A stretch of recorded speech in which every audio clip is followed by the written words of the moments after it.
Hello friends, स्वागत छ तपाईहरुलाई मेरो काइनमास्टर ट्युटोरियल सिरिजको एपिसोड 6 मा। र आज हामी सिक्ने छौं भिडियोमा स्लो मोसन इफेक्ट कसरी लाउने हो, अनि भिडियो रिभर्स कसरी बनाउने हो, अनि भिडियोमा पज इफेक्ट कसरी लाउने हो। So without wasting any time, let's get started.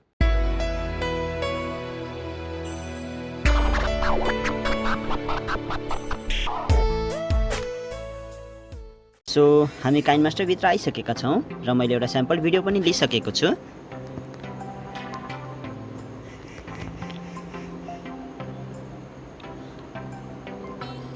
र पहिला सिकौं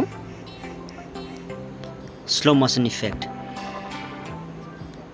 यो हो भिडियोको नर्मल स्पिड र यसलाई स्लो मोसन बनाउन लागि स्पिडमा गएर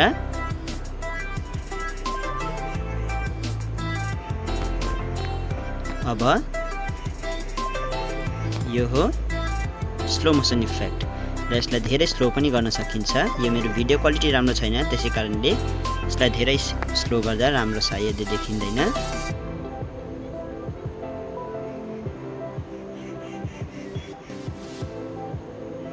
यो हो स्लो मोसन इफेक्ट र यसलाई हामीले फास्ट पनि गर्न सक्छौं, जस्तै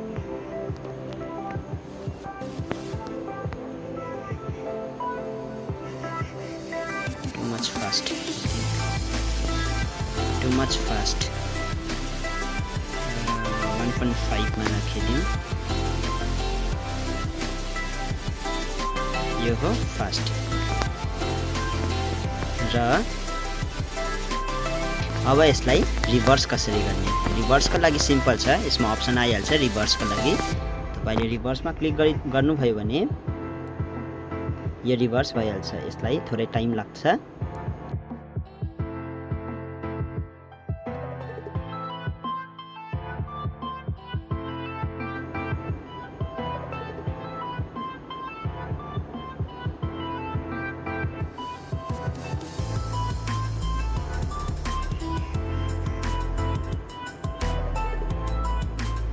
र रिभर्स कम्प्लिट भयो। अब हेरौँ,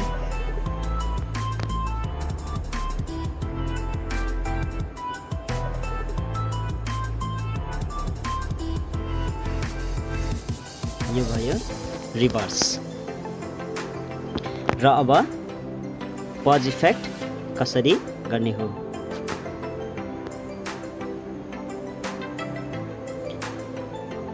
पज इफेक्टको लागि म तपाईलाई स्याम्पल पहिला देखाउँछु। र यो हो पज इफेक्ट। अब यसलाई कसरी गर्ने हो? यसको लागि तपाईले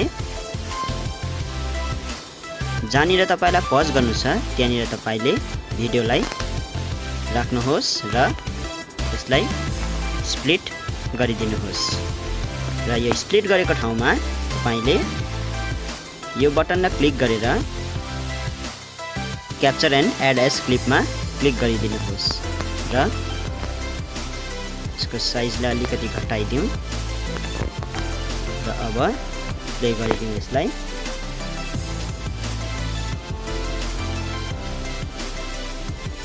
यो हो पज इफेक्ट। सो आजको लागि यति नै। मिल्नेछौँ अर्को भिडियोमा। तबसम्मको लागि टाटा, बाई बाई।